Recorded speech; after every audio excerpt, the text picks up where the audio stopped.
suka kecap nggak sih Kak? Kan ada makan kecap sama kerupuk, kecap sama ini. Anak-anak suka makan kecap, biasanya tuh kalau comfort food anak-anak sejuta umat anak-anak Indonesia biasanya pasti telur ceplok, nasi anget dikecapin. Udah itu kalau lagi bingung mau makan apa, terus atau enggak dia kayak lagi agak-agak susah makan, udah nasi, telur ceplok, kecap itu udah jadi menu andalan gitu. Kadang kita juga biasanya kayak tempe mendoan, dippingnya juga pakai kecap gitu kan. Jadi memang kecap tuh cukup versatile ya, bisa jadi bahan dasar masakan ataupun menjadi dipping sauce. Berarti kayak kalau misalnya kecap ketinggalan kamu ada yang kurang gitu ya Kak? Iya, pastinya kalau lagi traveling itu kalau misalkan nggak menemukan kecap atau nggak bisa bawa kecap, karena kan ada beberapa negara yang kita nggak bisa bawa kecap gitu kan, pasti ada yang kurang lah dari hidangannya. Nggak kayak di rumah gitu. Tapi kalau misalnya keluarga sendiri, kecap juga hobi nggak sih? Maksudnya kayak makan kerupuk sama kecap? Kalau untuk jadi cocolan, biasanya juga kecap itu salah satu kegunaan kecap ya. Jadi nggak cuma buat dimasak aja, tapi buat jadi cocolan juga. Bisa macam-macam ya cocolannya. Entah itu kadang ya, bahkan kayak misalkan somai, bakso, terus even kayak tempe, kerupuk gitu bisa. Pokoknya itu versatile banget sih menurutku kecap. Harus wajib punya di rumah. Kan kamu juga lumayan jauh sama suami ya ini ya. Terus kamu, suamiku udah di Jakarta. Iya, waktu itu cara kamu supaya dia balik ke Jakarta sering minta dimasakin juga nggak sih? Iya, kalau aku kesana pasti aku bantuin dia masak lah pastinya. Atau biasanya kalau pas dia di sana dia tuh suka nelfon aku gitu. Gimana sih kalau aku mau misalkan ayam tumis apa gitu, selalu nelfon aku gitu. Gimana cara masaknya? Nanti aku video call aja, aku kasih tutorialnya, gimana dia prepare-nya, gimana motong-motong bahan-bahannya gitu. Terus misalkan masukin kecapnya seberapa banyak, itu biasanya video call gitu. Begitu nyampe rumah ya enak lah ya, dia semuanya udah tersedia gitu.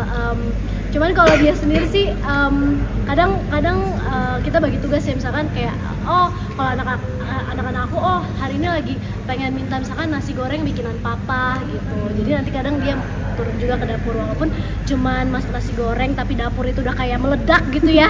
Kalau bapak-bapak yang masuk dapur tuh suka begitu. Cuman pastinya rasanya tuh beda gitu dari kalau kita masak sendiri dibanding kalau misalkan kayak dimasakin orang gitu kan. Ada sentimen sendiri mungkin juga buat anak-anak ketika papanya yang masakin gitu. Kalau mamanya kan udah biasa lah ya, bisa.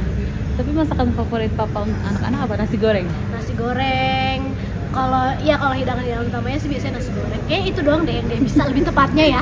Bukan favorit, itu doang yang dia bisa, mohon maaf. Tapi ada pengalaman unik di dapur nggak sih Kak Tasya? Pernah kecepatan minyak atau apa gitu pas lagi masak gitu? Iya, ada lah ya pastinya kayak kalau kecepatan minyak. Tapi yang aku nggak bisa itu di dapur, aku tuh nggak bisa ngupas buah, potong-potong buah. Karena dulu waktu aku SMP ada pelajaran tata boga tuh, terus kita disuruh bikin garnish biasanya dari apel, dari timun atau tomat. Nah kebetulan pas aku lagi ngiris kulit apel itu tuh agak kegores pisau gitu kan, berdarah.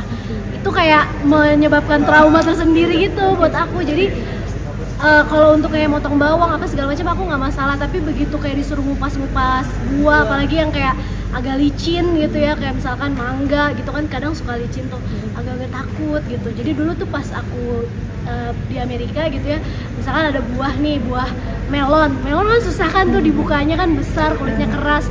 Biasanya aku suka kayak gini, panggil teman-teman aku kayak guys kita makan melon yuk bareng-bareng, aku punya melon nih gitu. Terus nanti iya kamu potongin aja, nggak apa-apa kita makan bareng-bareng, padahal gue nggak bisa motongnya gitu. Kak, ada tips nggak sih untuk karena kan sebagai ibu biar anak-anak tuh nggak bosan Kak dengan masakan rumah? Kan biasa kan namanya anak-anak kayak bosan pengennya jajan di luar gitu apa segala macam. Dari kakak sendiri tuh ada tipsnya nggak sih Kak? Biasanya sih justru anak-anak aku lebih seneng makan makanan rumah gitu. Jadi benar-benar kayak kita makan di luar tuh untuk makanan yang kayaknya nggak bisa diolah di rumah atau terlalu ribet, terlalu costly mungkin ya kayak untuk diolah di rumah, itu baru kita jajan di luar gitu biasanya gitu. Jadi sebisa mungkin sih anak-anak aku biasanya makan di rumah gitu. Kalau mamanya sih emang doyan jajan ya. Tapi kalau anak-anak aku kayaknya mereka lebih seneng makanan rumah. Sebisa mungkin dibikin variatif gitu ya masakannya, nggak itu aja. Sekarang kan kita juga gampang lah dapat inspirasi masakan dari food vloggers, dari sosial media kita bisa menemukan banyak resep-resep gitu. Jadi menurutku sih dikreasikan aja dan coba dari kecil juga anak-anak itu dari MPASI tips aku tuh udah dikenalkan dengan berbagai rasa gitu. Jadinya mereka nggak takut untuk disajikan hidangan-hidangan baru dan nggak takut untuk mencoba. Tapi setelah kembalinya suami ke Indonesia nih sekarang, kamu jadi lebih enjoy dan happy nggak sih berinteraksi lagi kan lebih banyak? Pastinya, iya pastinya dong. Udah ngumpul gitu ya keluarga di Indonesia pastinya lebih happy, alhamdulillah, lebih seneng banget, terus lebih lengkap lah rasanya. Anak-anak juga lebih dekat kan kemarin dibilang nggak mengenali ayahnya gitu ya. Iya dulu anakku kan masih baby umur 7 bulan. Iya jadi dulu kan anakku masih baby pas suamiku di Amerika, jadi sempet kayak pas suamiku pulang nggak mau digendong papanya, takut gitu kan. Itu juga yang membuat suamiku kayak kayaknya aku banyak miss out perkembangan anak-anak, terus dia kayak agak baper gitu, anaknya takut sama dia gitu kan. Jadi itu juga yang membuat dia memutuskan untuk akhirnya pindah for good di Indonesia. Tapi tentang suami sendiri memang sudah sembuh dari penyakit atau betul? Untuk hari ini aja acaranya. Oke. Kak, ditanya untuk terakhir dari pengalaman pribadi ada nggak sih hal yang paling berkesan di saat lagi makan bersama? Di saat menurut aku sih bonding itu tuh bisa banget bentuk di meja makan gitu ya. Jadi salah satu rulesnya mungkin ketika kita mau makan bareng gitu ya, oke, nggak boleh ada gadget dulu, jadi kita bisa catch up gitu, kita bisa ngobrol. Anak aku kan udah mulai banyak tuh aktivitasnya.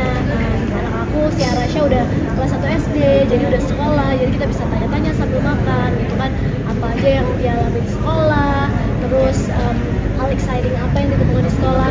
Aku pun juga bisa mengawali tumbuh kembang anakku yang kecil, si Shanin gitu, bisa melatih kemandirian Shanin juga untuk makan sendiri, dan jadi opportunity juga buat Shanin tuh untuk explore rasa, explore tekstur, bentuk makan, motorik halus dia untuk nyuap gitu. Jadi bener-bener momen makan bersama keluarga di meja makan tuh momen yang precious dan spesial banget sih buat aku, karena kita satu sama lain bisa saling bonding, bisa bertukar cerita.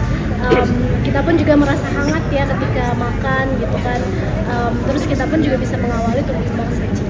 Terakhir kata saya kalau anak pertama hobinya kipas, kalau kedua mungkin makan apa sih mungkin? Oh, dia suka makan apa aja. Okay. Dia lebih berani untuk mengeksplor rasa. Jadi pastinya tiap anak kan pertemuannya beda-beda, minatnya beda-beda gitu ya. Kalau dulu anak aku Arasha tuh kalau untuk urusan makan, ya namanya anak-anak pas masih toddler biasanya tuh takut coba makanan yang baru. Jadi tuh kalau ada makanan yang baru, aku harus menawarkan dia bisa sampai 10 kali baru dia kayak mau cobain.